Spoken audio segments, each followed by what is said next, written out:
Thank you so much for joining us on Mind's Worth Meeting. It's a pleasure to have you here. It's a thrill to be here. So let's just dive right in and start from the beginning. You had a eureka moment years ago about psychological safety, and I just want to understand and help our listeners and viewers understand what is psychological safety and how did you arrive at this concept? How much time do you have? Just kidding. I'll define psychological safety as a belief that you can be candid, and more specifically, a belief that you can take the interpersonal risks of learning, like speaking up with a mistake, or asking for help, or admitting a dissenting view, or offering a wild idea. All of those behaviors are really critical in the modern world for the success of your team and even for the success of yourself. But they're not easy. It's much more natural to hold back, to wait and see what other people think and so on. We do this naturally, like we do this without thinking about it. And so that psychological safety, in my research over the last 30 years, has shown that psychological safety is a really good predictor of learning behaviors at work and team performance. Now, how did I happen to study this? Because I promise Mhm. you it was not on purpose, right? I didn't I didn't know anything about this idea. I didn't set out to study it. I did really care about what I called or thought of as organizational learning. Like, how do people in Mhm. organizations learn? But more importantly, how do organizations themselves learn? How do they adapt and innovate and evolve in a changing world? Right. And so now that's like a grand ambition and a big idea that I was interested in. But how do you study it? So when I Right. was asked as a first year doctoral student to join a team of medical investigators looking at the phenomenon of medical error rates, I jumped at the chance because errors are obviously something that organizations have to learn from. So I was pretty sure that this would be a good chance to sort of look at how teams learn and how different teams learn more or less from the errors they make. Now, here's where the story gets a little funky because my supposed role in the study was simply to use a validated team effectiveness survey to measure the teamwork properties of patient care teams, and then to wait until the trained medical investigators collected the error data and then put those two data sets together. And so I meant to just show that better teams, better teamwork ended up with fewer errors. Well, that's not what the data at first suggested. But Okay. what I found, much to my chagrin, was that those teams that I had measured as better teams, the trained medical investigators also were finding that they had higher error rates, right? It's like, what? Right. That can't be right. So to make a long story as short as I can, it occurred to me, soon after this kind of failure moment, that maybe the better teams aren't making more mistakes. Maybe they're more willing to report the mistakes that happen. And so that maybe these trained medical investigators, like any human being, only could get the data on mistakes with the willing cooperation of human beings. And that turns out to be a pretty good interpretation of the results. It was not conclusive, but it was enough for me to think there might be a way to measure this thing, this sort of differences in speaking up behavior, differences in what I at the time was calling interpersonal risk climate, very academic sounding. And if I could measure it, and then if it differed across teams and organizations and predicted behaviors we care about, like learning and like performance, then that would be interesting. And so that's what I went on to do in a variety of other settings. And just thinking about the last few years on planet Earth and your original research in the healthcare space, psychological safety seemed to become a really hot topic when the pandemic hit. Why do you think that is? I think a combination of factors. I think first of all, our shared anxiety got higher all of a sudden, and interestingly, I think it got higher in a way that was easier to talk about. Like a global pandemic was so obviously not my fault, not your fault, right? It was sort of this thing that happened to all of us, or seemingly happened to all of us at once. So it made the anxiety we were feeling more discussable, and I think that sort of led people to start having conversations about that anxiety and about their, what they were worried about, what they were thinking about, and by the way, the ideas they were having about how do we get through this together and all the innovation. It made it all that much more salient. So I think that's part of it. I think it also really underlined, the pandemic really underlined the fact that we live, and we have for a long time, but it made it clear we live in a volatile, uncertain, complex world, right? And and Right. and that made, I mean, I think that shared awareness made the need for psychological safety, because it made the need for candor and openness and innovation and experimentation much more obvious. And then as we go forward through the pandemic, I think we started to realize we had many challenges, and we had people in very different kinds of challenges. And for some people, remote work was easy, for some it was harder. Yep. And so there became almost I think more of an appreciation for the sort of the psychology of work and the psychology of interpersonal relationships as a really critical aspect of work and performance. That makes sense. That makes a lot of sense. So, as far as psychological safety being part of an organization's culture, a part of how they function, what is it that teams are better able to do when they have a culture of psychological safety? First of all, and I'm glad you said teams, right? Because in a way, my research shows that very, in fact, I don't know any organizations that have, uniform psychological safety across teams. It's very much a team level phenomenon. We Okay. can come back to that, but the thing that teams with higher psychological safety are better able to do, is, first they can make better decisions and make them faster. If, making decisions in an uncertain world means, you're, like it or not, you're making hypotheses, you're making a bet, you think this is going to work, but you can't know for sure. And you only make high quality bets or decisions when you have high quality conversations. And what are those? Well, a high quality conversation is one where people are freely sharing their information, their ideas, their Hmm. concerns, their feedback. They're not holding back on those things because they understand and care about what's at stake. So I think first of all, making better decisions. Oddly, making them more quickly, right? So I think a lot of people think of psychological safety. Well, if everyone has permission, feels permission to speak, it's going to take forever. But truthfully, many decisions and issues take a lot longer to resolve because people are holding back, because you lack critical information you need to make those decisions.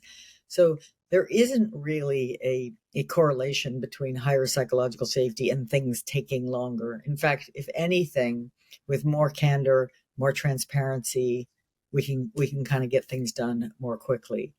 But the most important thing that teams with high psychological safety have is that they're better at learning. And ultimately, there's lots of robust data that says they are better at performing, right? Better at doing their job. Right. So let's go back to the team discussion and kind of distinguishing between Yeah, team level psychological safety versus organization wide. Why do we need to distinguish that?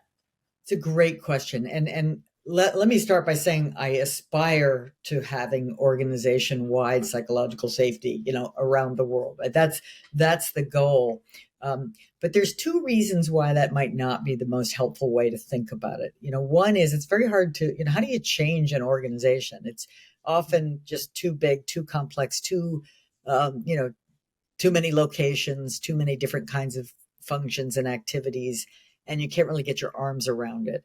And then The other reason is that it's really very much, the experience at work of psychological safety is local, right? It's me talking to you. It's and it's and so when I think about psychological safety at the team level compared to the organization level, I have more agency. I have more of an ability Mm. to make a difference in shaping the climate of my team, compared to the climate of my whole organization. So it's better for action, and it's also better for sort of really understanding and making sense of the phenomenon. How I, as a leader of my little team, might look a little bit different how another team leader Right. leads. But if we're both kind of working toward that goal of having psychologically safe environments, then our independent teams can function better, learn faster, etc. That's exactly right. And perhaps we do very different kinds of things. Perhaps you're overseeing a high reliability manufacturing site, and perhaps I'm overseeing a research and development team. My team is experimenting a lot and having a lot of failures. Your team is much more interested in just reporting small deviations and errors. So very different behaviors, but both of those kinds of behaviors are important for excellence, and both of them thrive in a psychologically safe environment. But you might do things slightly differently from me because the work you're leading is different than the work I'm leading. So let's dive into your new book that's coming out in September, Right Kind of Wrong, The Science of Failing Well. And the title itself has me excited because nobody wants to fail, but we all experience it. So now it looks like we have some sort of framework, some frame to do it well. So tell us a bit about how psychological safety plays into the science of failing well. So importantly, so thank you for that. Yes, the science of failing well, to me that means first the wisdom, to discern between sort of preventable accidents that we should work hard to prevent, right? And smart experiments that we have no way to guarantee will end in the success we hope. Right. So it starts with discernment. It starts with sort of recognizing, what are we doing here? How much knowledge do we have? And psychological safety becomes critical because, first of all, you got to have people speaking up with what they know. Mm-hmm. I mean, if we make a preventable failure because you were not able to speak up about something you knew that would have helped us make a better decision, you know, shame on all of us, but it's a shame, right? So Yeah. it's about, so psychological safety allows us to get whatever information we currently have to make the best possible decision or design the best possible experiment. It also helps people speak up quickly about small mistakes or small deviations from best practice before they blossom into, larger, more consequential failures. So So it doesn't psychological snowball. safety is, yeah, before they snowball. So I mean, you know, um, many of the worst sort of failures in businesses and in, healthcare delivery settings and in, larger sort of visible accidents like a shuttle implosion or a recent Titan could have been prevented had there been more psychological safety. Literally, had people been more willing to speak up with their concerns in a timely way. Many of the worst business failures in history, certainly, and worst safety failures in history could have been prevented. And you talked about smart experiments, intelligent, failing intelligently, and you outlined three types of failure. Can you kind of Yeah. help us understand that there's not just one type of failure? Sure. And I'll be clear. There's only one type of failure that's genuinely good news, worthy of celebration, worthy of the failure parties and the failure resumes and so forth, right? No, I'm not against the other kinds because they do happen, but I'm Yeah. saying one of them is genuinely good news. The other two are generally bad news, and we should work hard to prevent them. So The two that are bad news, I'll start there, is basic failures and complex failures. Basic failures are single cause failures, a single human error, a single missed step in a recipe, and Mm, the outcome is a failure.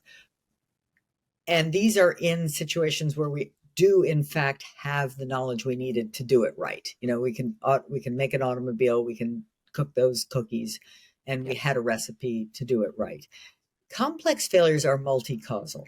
They are the perfect storms. They are the accidents and failures that happen when, unfortunately, a number of different things went wrong at sort of the same time and lined up. And the thing about complex failures is that usually, if you had just caught and corrected one of those factors, you could have prevented, the failure.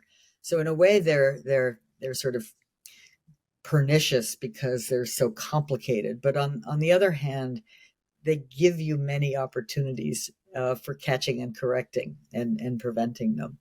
Um, Healthcare delivery is a setting where complex failures are characteristic, where a Mm, patient can get harmed in a hospital setting, not because that generally it's not because one person did the wrong thing or made a mistake. It's four or five things lined up in just the wrong way and produced a kind of adverse medical event. Now, let's put those aside, and we could, there's lots of ways to people throughout history and especially in modern times have found to try to prevent those. Intelligent failures, these are the good kind, right? So, okay. how do we define them? Well, I define an intelligent failure as something that's happening in new territory. You literally can't look up the answer on the internet. We don't Right. have a recipe. They are in pursuit of a worthy goal, right? Something you care about, whether that is, the discovery of a life partner or a new drug to cure some kind of cancer. But they're in pursuit of a worthy goal, large or small. Number three, they're hypothesis driven, meaning you've done your homework. You've gone to the Mm, trouble of finding out what's known about this. What are other? If does someone know this person I'm about to go out on a date with? Right? You think that through, and then finally, and probably most often missed, as small as possible. That phrase, go big or go home. That doesn't apply here, right? It's yeah. it's have your experiment, have your trial just big enough to learn from and know bigger. You don't promise to go spend a week with someone you don't know. You go out for coffee, right? You see how it goes. Right. You don't do a clinical trial with all of the patients in the world with this disease. You do it with just enough to get statistical validity to know whether it works. So new territory, in pursuit of a goal, hypothesis driven, and as small as possible. That's what makes an intelligent failure. And of course, it goes without saying, but I'll say it anyway. You have to learn from it. So to Right. prevent, right, the second time someone in your organization makes that same failure, it's not intelligent the second time. Yeah, I definitely try not to make the same mistake twice, or the same failure twice.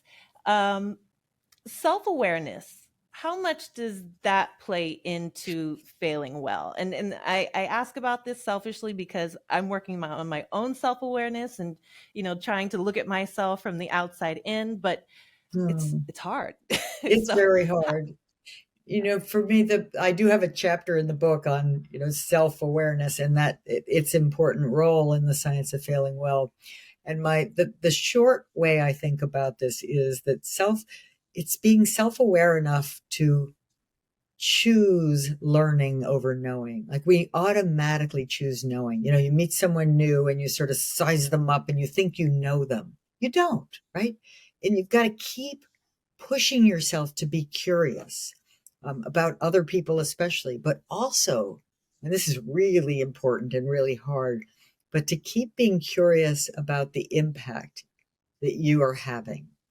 mm, Maybe never is that more important than an interpersonal interaction, right? I think most people are well intentioned and they're trying to have a positive impact and they're trying to do the right thing. Um, but they're often not curious enough, myself included, right, about the impact that they're having. So self-awareness is just knowing that we very quickly size up reality, think we see reality, we don't. We see partial reality. We see Hmm.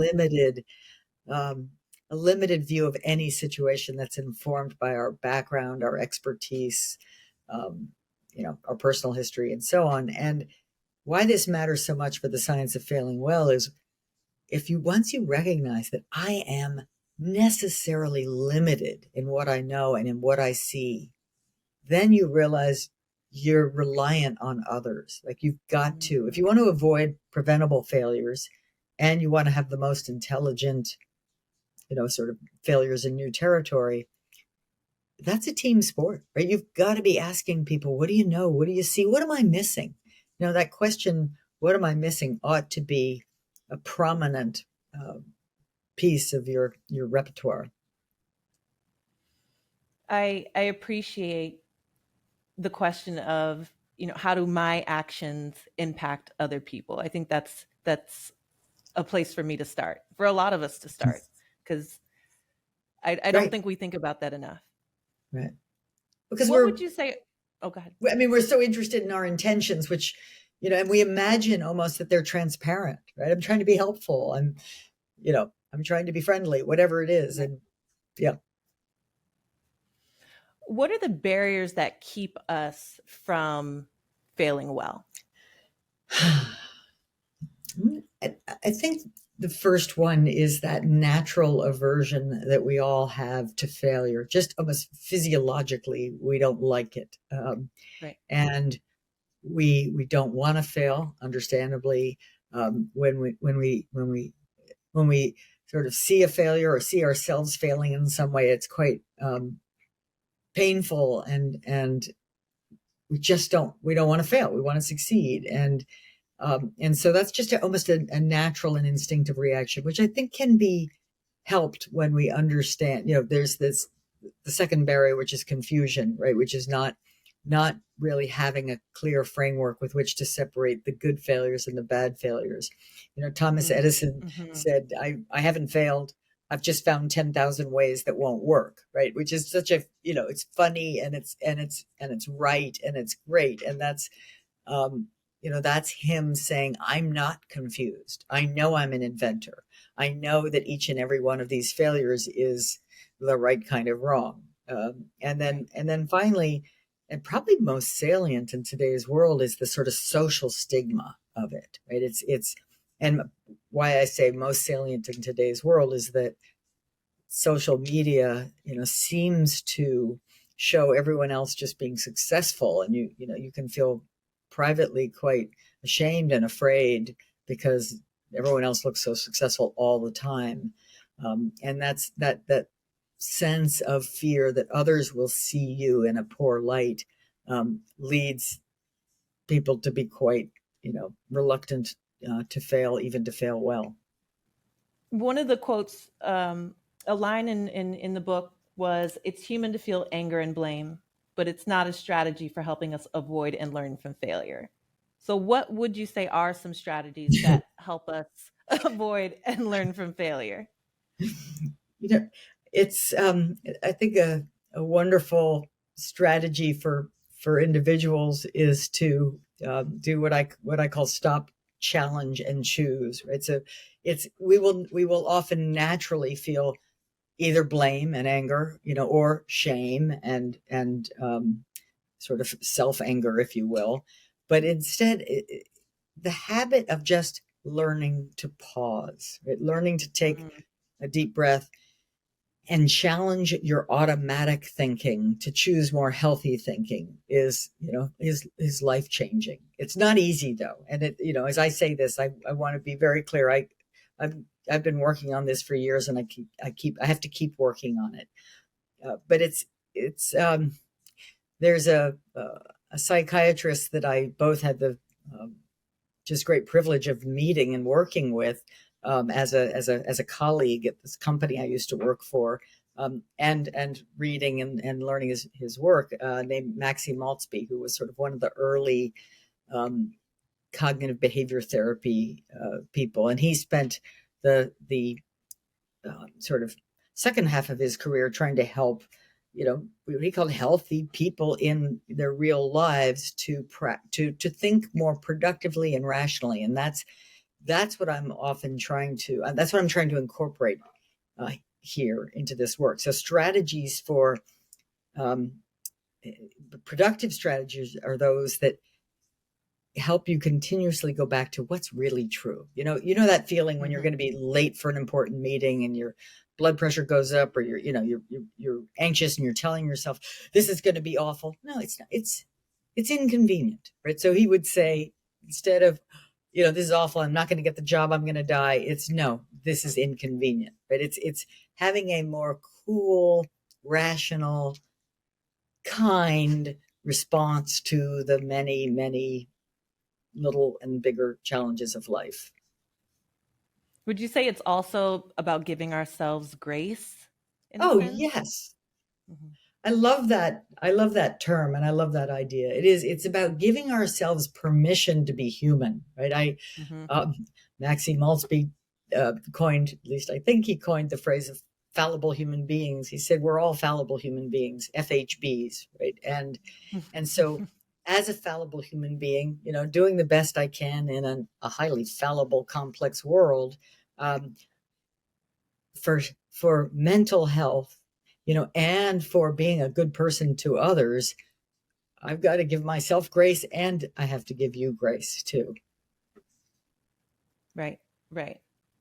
So the book also talked about failures, mistakes, violations. Now, I hear those three words and I'm like, those are kind of the same thing, but you made it a point to distinguish between those three. So how do you distinguish them and why is it important that we do so?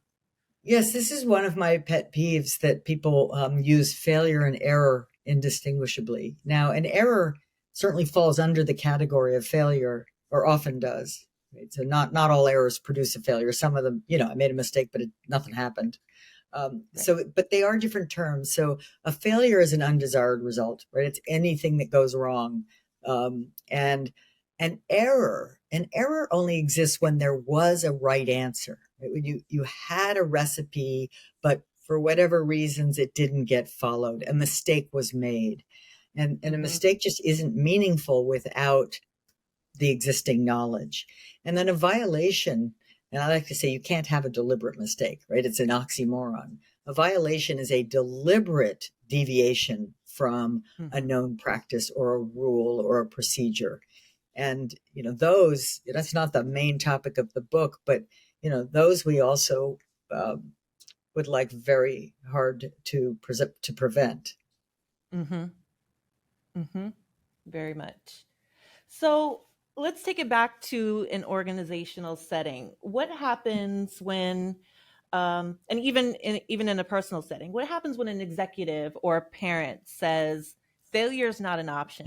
Like, how does that impact Yeah. what someone does or says, or how they continue to move through the world? I always want to say that I understand where that's coming from, like with empathy. I understand why an executive or a parent would say that, and it has to do with how much is at stake. Either for the safety and success of the children, or the success of the company, and so forth. So that these are often well intentioned statements, but given that we are fallible human beings working in fallible organizations, they don't work. Right? So if you just declare failure off limits, the primary thing that accomplishes is not to suddenly turn everyone magically into perfect beings, but rather what it tends to accomplish is that failures still happen, but you won't hear about them, right? Which is, Mm-hmm. ironically, a very problematic outcome, because if you're not hearing about them, in a quick enough way to devise solutions, or to catch and correct the problems before they spiral out of control, um, you're less well off, not better off. And so, and in families, when parents say, failure is not an option, or the equivalent, they are essentially communicating when you do something that you're not supposed to do, or when you're in trouble and might need help. I, I don't want to hear about it. And that's, Yeah. of course, a very dangerous possibility in families. So is it safe to say that failures are happening, but Yeah. due to a lack of psychological safety, you're just not hearing about it, but they're still happening? Yes, thank you for making that connection because that's exactly right. So when you say something along the lines of failure is not an option, your psychological safety in that group, that organization, that family takes an immediate hit. You're essentially saying, Mm-hmm. don't speak up about That's causing problems. it. So, what would you say is the main message that you would want to leave our listeners with, your audiences when you're speaking, your students when you're teaching, thinking about the last 30 years of your research? What's that one message that you want to Ah, leave them with? I suppose the most important message is this: choose learning over knowing. Right? When in every minute or every day when you make that choice, good things happen. It makes you curious. And I really think curiosity is sort of the secret sauce to living a full and joyful life because you're more likely to be genuinely interested in other people, who they are, what they're thinking, what they know, and to develop really meaningful, rich relationships with others, which is where joy comes from, where meaning comes from, and ultimately where career success also comes from. You know, the people who are curious are the ones who are discovering new things and driving themselves and their teams forward into new realms. And I have to tell you, I appreciated the quotes at the beginning of each chapter. The Edison quote, I think the one that stuck out to me the most was Billie Jean King when she said, "For me, losing a tennis match isn't failure; it's research." So that hit home really well I because love that. I get it. I get it. Yeah, it's true, right? Okay. I think elite athletes are among the best failure practitioners, right? Because they have to, you know, Yes. they're even if you're at the very top of your game, like a Billie Jean King, you're going to lose some matches. Of course you are. So you understand that that's part of being excellent. It's part of the process. And a principle that I feel like I extracted from the book was that the path from failure to success is not a straight line. It's up and down, it's left and right. It's maybe a little loop, but it's not straight. There are challenges, there are Right. failures, but it's research. We learn from it. We keep it moving. You bet. And you know, that's always been true for inventors and scientists throughout history. But I think today that's true for all of us. Hmm. So we all need to put on our scientist hat and be willing to take risks, experiment, but also admit when something didn't go right. Exactly. All right. Well, just to close out this episode, we like to do a quick lightning round. So these are questions that I haven't given you. Okay. And you tell me the first thing that comes to mind, quick fire. Okay. What's one piece of advice from a mentor that's stuck with you? Um, you might not believe this, but it's Buckminster Fuller who was a mentor and said, don't be afraid of mistakes. He said, the only mistake you could make is think you're not supposed to make mistakes. So you can see where this started. Yep. Yep. Is there one experience you can share where an initial failure turned out to be an unexpected positive for you? Well, I did already talk about this, but my failure to show that better teams had fewer mistakes turned out to be an Right. extraordinary positive for me. It started me along a research track that was much more interesting than the one I had set out for myself. Right. Well, look what happens when you fail. It's not a bad Exactly. deal. It was good. It was good stuff. Yeah. If you could go back and take one college class that you never did, what would it be? History. Now I know I need to say American history or world history or European history or But the truth is, I never took a history class in college. I, of course, took it in high school. We all did. And Right.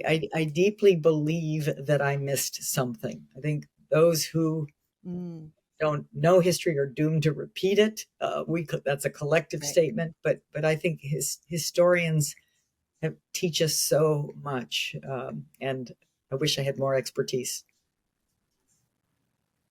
Very good. Very good. Last question, which is my favorite question because my phone is always in my hand. What's your favorite app on your phone? Oh gosh, my favorite app is probably the podcast app. What a world of treasures are hiding in there. Yes. Yes. That's great. I And don't you mind. are on many of them. Oh, well, thank you. Waiting for the bus is no longer a drag, right? There's always something that you can listen to that's fantastic. Always something. Always something. So that wraps up our conversation, Amy. Tell us where we can find you online. Where do you hang out online? Well, I'm on the Harvard Business School faculty, so you can go straight to Harvard Business School and find me there, Amy Edmondson, or amycedmondson.com is my own website. Wonderful. And Thank you Twitter, so much Amy for C. this Edmondson at conversation. Twitter. So thank you, Whitney. Thank you. Thank you for this conversation, Amy. It was a pleasure. The pleasure was mine.